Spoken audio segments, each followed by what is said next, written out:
पूरे प्रोग्राम में एजुकेशन पर डिस्कशन हुआ, इकोनॉमिक डेवलपमेंट पर डिस्कशन हुआ, 25 ईयर प्लान जो हम बना रहे हैं उस पर डिस्कशन हुआ। देश के एक एक बच्चे तक पहुंचेंगे और मुल्क के एक एक बच्चे को इसका बेनिफिट पहुंचाएंगे इंशाल्लाह। जब तक गांव और देहात और ब्लॉक लेवल पर काम नहीं होगा तब तक कम वक्त में बड़े रिजल्ट हासिल नहीं हो पाएंगे। तो लिहाजा एएमपी ने ये तय किया है कि हर ब्लॉक लेवल पर जा करके वहाँ पे जो ऑलरेडी स्कूल कॉलेजेस चल रहे हैं उसमें quality education, professional education, technical education को इनकॉर्पोरेट करें और जहाँ पे स्कूल की ज़रूरत हो वहाँ पे स्कूल्स कायम किए जाएं। ये एक कॉन्फ्रेंस ना सिर्फ कौम के लीडर को तैयार कर रही है बल्कि उनके साथ साथ उनको सपोर्ट करने के लिए भी हर मुमकिन तरीके से तैयार है। मैं मणिपुर का हूँ। यहाँ में आकर के ये देख करके हमारा मन में बहुत आइडिया आ गया। हम लोग हमारा स्टेट में भी जा करके हमारा नौजवानों, हमारा यूथ लोग को एम्पावर करने के लिए एक हिस्ट्री, एक तारीख लिखी गई है आज लखनऊ में कि इतने जो माहिरीन हैं वो जमा हुए हैं और इतने जो एनजीओज़ के लोग हैं, आज 1000 से ज़्यादा एनजीओ के लोग माशाल्लाह इसमें जमा हुए हैं। सारे गार्जियन को ये समझने की ज़रूरत है कि इस वक्त की सबसे बड़ी ज़रूरत तालीम है। सारे काम को छोड़कर सबसे पहले अपने बच्चों की तालीम पे फोकस करना ये नहायत ही अहम मसला है। मुस्लिम समाज के हाथों में हुनर है। मुस्लिम समाज बिजनेस सेक्टर में बहुत अच्छा करता है। इनको अगर इनके हुनर को तराशा जाएगा तो जो हमारे प्रदेश और देश की इकोनॉमिक ग्रोथ की बात हमारे प्रधानमंत्री मोदी जी और मुख्यमंत्री योगी आदित्यनाथ जी करते हैं, उस एजेंडे को और मजबूती मिलेगी। आदाब, नमस्कार, मैं वसीम अख्तर और आप देख रहे हैं the leader Hindi. Association of Muslim professional AMP ने एजुकेशन के बूते नौजवानों की तकदीर और तस्वीर बदलने का जो रोड मैप दिल्ली के इंडिया इस्लामिक सेंटर में पेश किया था उसे ज़मीन पर उतारने का काम शुरू कर दिया है। हैदराबाद के बाद लखनऊ में देश भर से 300 डेलीगेट्स बुलाकर एएमपी नेशनल एनजीओ कॉन्फ्रेंस 2025 की गई है। इसमें साफ तौर पर कहा गया है कि जिस तरह एजुकेशन में आगे जाने के बाद मुंबई, बेंगलुरु और दिल्ली में हो रही है, वही एक एक गाँव में जाकर करनी होगी, क्योंकि असल हिंदुस्तान तो गाँव में ही बसता है। बदलाव को बड़ा पस मंजर वहीं से तैयार होगा। फिलासफी की बजाय अब अमल के मैदान में काम करने का वक्त है। मुल्क के एक एक बच्चे के सीने में वो आग पैदा कर देनी है जिससे वो अपनी खुशहाली के साथ मुल्क की तरक्की का नया बाब लिख सके। आइए आपको सुनवाते हैं कि एएमपी के अध्यक्ष आमिर इदरीसी ने क्या कहा और उस पर लखनऊ ईदगाह के इमाम मौलाना खालिद रशीद फिरंगी मैली ने किन लफ्ज़ों में आने वाले रोशन कल की उम्मीद जाहिर की है। बहुत शानदार प्रोग्राम रहा।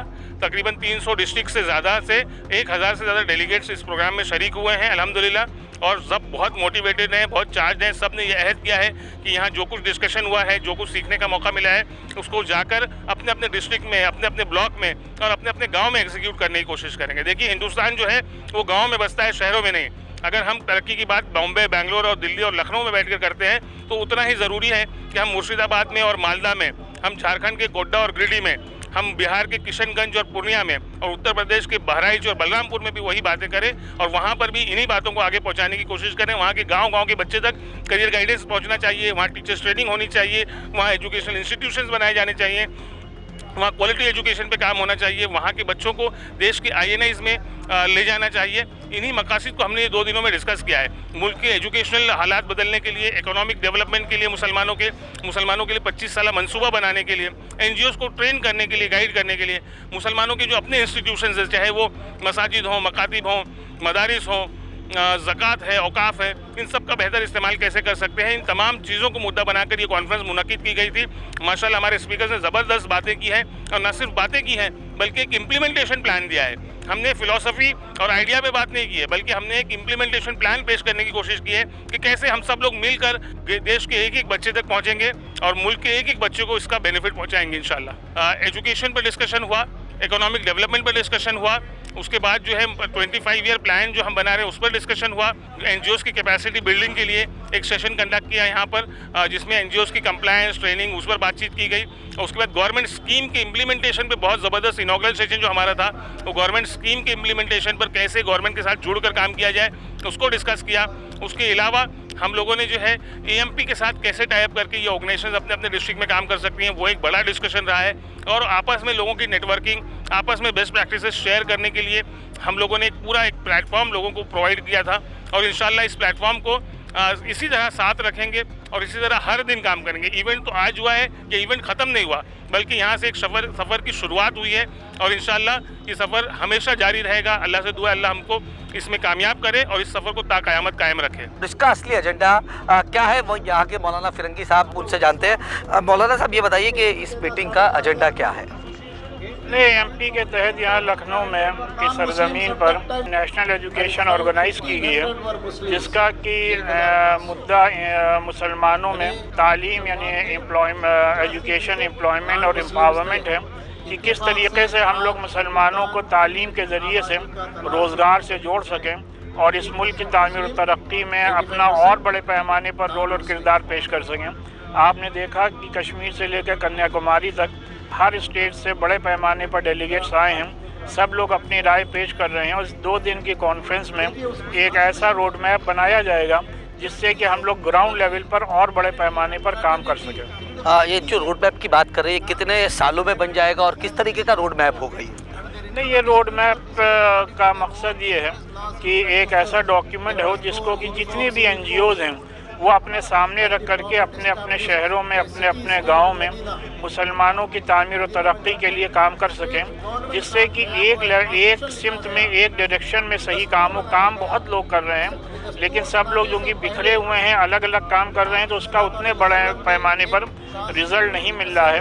लिहाजा अगर सब लोग मिल के काम करेंगे तो कम वक्त में बड़ी कामयाबी हासिल होगी। जैसे आपने कहा सब लोग मिल के काम करें, तो उसके अंदर उलमा का कितना बड़ा रोल होता है? क्योंकि हम देख रहे हैं कि एजुकेशन के मामले के अंदर उलमा जो है, उनका जो किरदार है, उनका कितना अहम रोल होना चाहिए और उनको क्या रोल अदा करना चाहिए? नहीं, उलमा ने हमेशा मुल्क और कौम की तामीर और तरक्की में अपना गराक़द खिदमत, अपनी गराक़द खिदमत पेश की हैं। इस वक्त भी आप देखें, चाहे मदरसे हों, चाहे स्कूल हों, चाहे कॉलेजेस हों और चाहे यूनिवर्सिटीज़ हों, उलमा ने कायम की हैं और इस तरीके से एजुकेशन के ज़रिए से उलमाए कराम बड़े पैमाने पर पूरे मुल्क में मुसलमानों को सही राह पे ले जाने की कोशिश कर रहे हैं। क्योंकि खाली तालीम ही सिर्फ सही नहीं है, बल्कि तालीम के साथ साथ जब तक तरबियत ना हो, जब तक मॉरल एजुकेशन को प्रमोट ना किया जाए, तब तक जो मकसद है वो हासिल नहीं होगा। सरकार का इसके अंदर कितना अहम रोल हो जाता है और क्या आप लोग जो है सरकार से एजुकेशन की पॉलिसी के ऊपर बात करेंगे, सरकार के साथ मिलकर काम करेंगे, किस तरीके का एजेंडा रहेगा?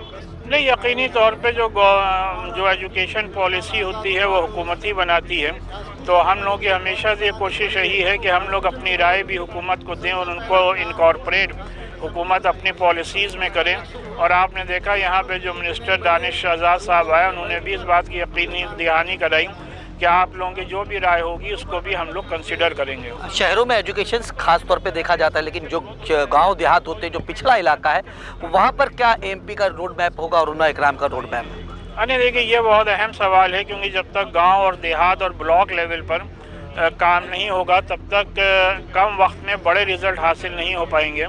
तो लिहाजा एमपी ने ये तय किया है कि हर ब्लॉक लेवल पर जा कर के वहाँ पे जो वेल ऑफ मुसलमान हैं और जो मुख्तलिफ ऑर्गेनाइजेशंस हैं, उनको एक साथ जमा करके उनको इस बात के लिए तैयार किया जाएगा कि वहाँ पे जो ऑलरेडी स्कूल कॉलेजेस चल रहे हैं उसमें quality education, professional education, technical education को इनकॉर्पोरेट करें और जहाँ पे स्कूल की ज़रूरत हो वहाँ पे स्कूल्स कायम किए जाएं। ये कहा जाता है कि नॉर्थ में जो केरला, कर्नाटक, तमिलनाडु में एजुकेशन खूब अच्छी तरीके से है, लेकिन यहाँ की बात कर ले यूपी, बिहार, कलकत्ता, झारखंड, इस जगह एजुकेशन क्वालिटी जो कम है। तो आप NGO क्या कनेक्ट करना चाह रहे हैं कि ईस्ट और वेस्ट कनेक्ट हो पाए और नॉर्थ और वेस्ट कनेक्ट हो पाए?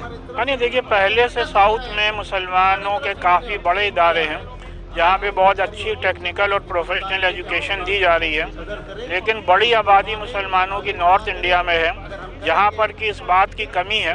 तो लिहाजा जब तक साउथ और नॉर्थ कनेक्ट नहीं होगा, तब तक हम लोगों को फ्रूटफुल रिज़ल्ट हासिल नहीं होंगे।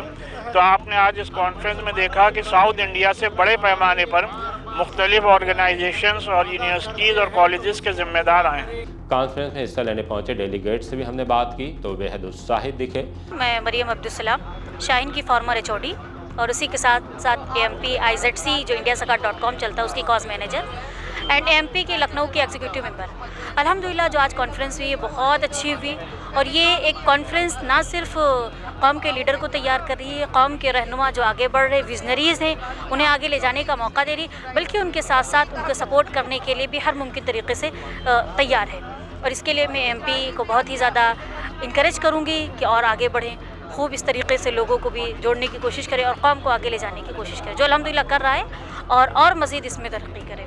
और रहा शाहीन का मसला, जो शाहीन का अल्हम्दुलिल्लाह कदीर अब साहब आए और उन्होंने एक प्रेजेंटेशन दिया, वाकई बहुत अच्छा काम कर रहे हैं और अपनी कौम के बच्चियों को एक आगे ले जाने की कोशिश कर रहे हैं। और मैं उम्मीद करती हूँ कि ये हमारी कौम के लिए, सभी के लिए एक बहुत बेहतर साबित होगा इंशाअल्लाह। मेरा नाम मोहम्मद तौसीफ नसीरुद्दीन अंसारी है। मैं गवर्नमेंट पॉलिटेक्निक वलसाड़ गुजरात से हूँ और इंजीनियरिंग कॉलेज में मैकेनिकल इंजीनियरिंग में मैं पढ़ाता हूँ। सबसे पहले तो मैं AMP का और अल्लाह का शुक्रगुजार हूँ कि मुझे ये अवार्ड से नवाजा। मैं एक प्रोफेसर हूँ इंजीनियरिंग कॉलेज में और करियर गाइडेंस और काउंसलिंग और स्टूडेंट मोटिवेशन वगैरह सर्विसेज देता हूँ, इसलिए मुझे कॉलेज और यूनिवर्सिटी ग्रेड में ये अवार्ड यहाँ पे मिला है। मैं बहुत खुश हूँ और आइंदा भी मेरी ये सारी खिदमत AMP के साथ जुड़कर रहेगी, ऐसे मैं पूरे अपनी कमिटमेंट देता हूँ और बहुत सारा शुक्रगुजार हूँ। Thank you so much. मैं डुमरियागंज से हूँ। मेरा नाम अहमद फरीद अब्बासी है और वहाँ पे एक मनाटी कॉलेज है, Rafi memorial inter college, Rafi Nagar Chakchai में, वहाँ मैं प्रिंसिपल भी हूँ और कई फाउंडेशन चलाता हूँ। एक आदिल शकील अब्बासी फाउंडेशन है मेरे छोटे भाई के नाम पे, जिसके बिहाफ में मैं यहाँ आया हूँ और यहाँ आकर मुझे बहुत अच्छा लगा और पहली बार एक कोई ऐसा प्रोग्राम मैं अटेंड कर रहा हूँ जिस पे पूरे हिंदुस्तान के जितने अच्छे लोग हैं जो अपने अपनी फील्ड में बहुत नुमाया कारकर्दगी अदा करते हैं, नुमाया काम कर रहे हैं, वो सब यहाँ पे इकट्ठा हैं और वाकई में जो काम करने वाले लोग हैं और उनसे मुलाकातें हुई, उनकी बातें सुनी, बहुत कुछ सीखने को मिला और इस तरह के प्रोग्राम इस वक्त की अहम ज़रूरत है। और मैं आमिर साहब को, उनकी पूरी टीम को बहुत बहुत मुबारकबाद पेश करता हूँ कि उन्होंने लखनऊ में इतना शानदार प्रोग्राम ऑर्गेनाइज़ किया है और मैं उम्मीद करता हूँ कि आने वाले वक्त में इस तरह के प्रोग्राम पूरे हिंदुस्तान में होते रहेंगे। मेरा नाम शेख मोहम्मद जलालुद्दीन, मैं मणिपुर का हूँ। I am representing the all Manipur Muslim organisations coordinating committee. Award भी मिला है। यहाँ में AMP ने हमारा कुछ काम हम लोग मणिपुर में कर रहे हैं, हमारा कम्युनिटी, स्पेशली हमारा कम्युनिटी को इन the field of education, in the field of socio economic sector improvement करने के लिए हम कुछ काम कर रहे हैं। इसको पहचान करके, उसको रिकॉग्नाइज करके उन लोग ने हम लोग को एप्रिसिएशन दे के हम लोग को अवार्ड दे रहा है। ये अवार्ड मिल करके हमको बहुत खुश हुआ है। और MP का साथ MP क्या क्या कर रहा है, MP ने क्या एडवाइस दे रहा है, MP ने क्या कनेक्शन दे रहा है, MP ने क्या एम्पावरमेंट दे रहा है, ये सब यहाँ में आकर के ये प्रोग्राम में शामिल करके हमको अच्छी तरह पता चला है। ये देख करके हमारा मन में बहुत आइडिया आ गया। हम लोग हमारा ख्याल में हमारा स्टेट में भी जा कर के हमारा नौजवानों, हमारा यूथ लोग को एम्पावर करने के लिए in the field of education और in the field of NGO sector और in the field of economic sector improvement करवाने के लिए क्या क्या काम करना है, कैसे करना है, ये आइडिया निकला है। बहुत अच्छा है। मेरा नाम जम्माद हैदर है, बेगूसराय बिहार से मेरा ताल्लुक़ है। एक कोई चीज़ नेसेसिटी अगर इस्लामिक व्यू से देखना है तो हमको कुरान और हदीस से देखना होगा। सबसे पहली चीज़ कुरान ने और हदीस में वाज़ह तौर पर रसूलुल्लाह सल्लल्लाहु अलैहि वसल्लम ने बयान कर दिया है, तलबुल इल्म फ़रीज़तुन अला कुल्लि मुस्लिम, कि इल्म हासिल करना, नॉलेज गेन करना हर एक मुसलमान पर एक नेसेसिटी और उस पर ज़रूरी बनाया गया है। उस पर तो जो हम अपने कौम को देखेंगे, अपनी कम्युनिटी को देखेंगे तो वो इस फ़रीज़े को भूल चुकी है जो उस पर आयद की गई थी, उस पर लगाई गई थी कि उसको इल्म हासिल करना था। और हम कुरान की वही देखते हैं तो सबसे पहली वही अगर आई है तो वो इक़रा से आई है कि इस कौम की शुरुआत ही की गई है कि इक़रा से पढ़ो तुम, कि कह दिया रसूलुल्लाह सल्लल्लाहु अलैहि वसल्लम को कहा गया कि अब तुम पढ़ो। तो आप देखें कि एक कम्युनिटी जब एक मुस्लिम बने हैं उस वक्त से इल्म की इतनी इम्पोर्टेंस है। और बस यही मतलब कहेंगे कि किसी कौम का उरूज और ज़वाल इल्म से ही होगा। कुरान एक इल्म आया है। अल्लाह के रसूल ने कहा था कि इन्नल्लाह ला यरफ़उ बिहाज़ल किताब अक़वामन व यज़उ बिही आख़रीन, कि अल्लाह जो है इसी किताब के ज़रिए, कुरान के ज़रिए नेशंस को राइज़ करेगा और नेशंस को फॉल करवाएगा। तो यही कुरान जो इल्म का मतलब इल्म, अटमोस्ट इल्म अगर किसी को मिलना है तो कुरान से मिलना है। उसी के ज़रिए अल्लाह नेशन को राइज़ करेगा, उसी के ज़रिए नेशन फॉल होंगे। इल्म जैसे छूटेगा तो नेशन गिरेंगे, इल्म अच्छा होगा तो नेशन राइज़ करेंगे। देखिए, जो AMP हर साल सोशल एक्सेलेंस के लिए अवार्ड्स देती है उसमें करीब 200 से ज़्यादा लोगों को हमें अवार्ड्स देने थे, जिसमें तमाम लोगों को जो हमने अभी 5 सितंबर को हैदराबाद में प्रोग्राम किया था उसमें दिया था। और लखनऊ में आज जो NGO कॉन्फ्रेंस है उसमें कम से कम 100 से ज़्यादा हमारे अवार्डीज़ तशरीफ़ लाएँ, उनको हमने अवार्ड दिया। आज इस प्रोग्राम में सोशल एक्सेलेंस के लिए अवार्ड दिया, लाइफ टाइम अचीवमेंट अवार्ड्स दिया हम लोगों ने आज 2, जिसमें एक जो इंटीग्रल के चांसलर हैं सैयद वसीम अख्तर साहब हैं, उनको हमने लाइफ टाइम अचीवमेंट अवार्ड दिया। साथ में हमने आज लाइफ टाइम अचीवमेंट अवार्ड दिया जो रिटायर्ड IPS है वज़ीर अंसारी साहब, उनको हमने लाइफ टाइम अचीवमेंट अवार्ड दिया। इसके साथ साथ जो है तमाम जो चेंज मेकर्स हैं, यंग एंटरप्रेन्योर्स हैं, जो सोशल वर्कर हैं, उन सोशल एक्सेलेंस के लिए चेंज मेकर के अवार्ड्स अल्हम्दुलिल्लाह उनको 100 से ज़्यादा लोगों को दिया है अल्हम्दुलिल्लाह। और ये सिलसिला कल भी जारी रहेगा। कल भी हमारा जो कॉन्फ्रेंस है उसका दूसरा दिन है, उसमें भी हम लोग तमाम लोगों को कल अवार्ड देंगे। अवार्ड लेने वाले बंदे कहाँ से आए थे? अल्हम्दुलिल्लाह जो NGO कॉन्फ्रेंस है ये हमने, क्योंकि नेशनल NGO कॉन्फ्रेंस की थी, इसमें आज अल्हम्दुलिल्लाह 309 ज़िले से, मतलब ये रिकॉर्डेड है जो हमारे पास डेटा आया है, 309 डिस्ट्रिक्ट से हिंदुस्तान की, कश्मीर से कन्याकुमारी तक और मुंबई से मणिपुर तक के लोग उसमें उन्होंने शमूलियत की अल्हम्दुलिल्लाह। वहाँ से वो लोग आए NGO कॉन्फ्रेंस में और अपनी इसमें शिरकत की। किसी एक जगह पे नॉर्थ इंडिया के एक जैसे शहर में जो कि कनेक्टिविटी के मामले में भी दिल्ली, मुंबई, कलकत्ता और बेंगलोर जैसा नहीं है, वहाँ पे पूरे मुल्क से इतने लोग आके जमा हो जाए, वाकई अपने आप में एक बाकमाल चीज़ है।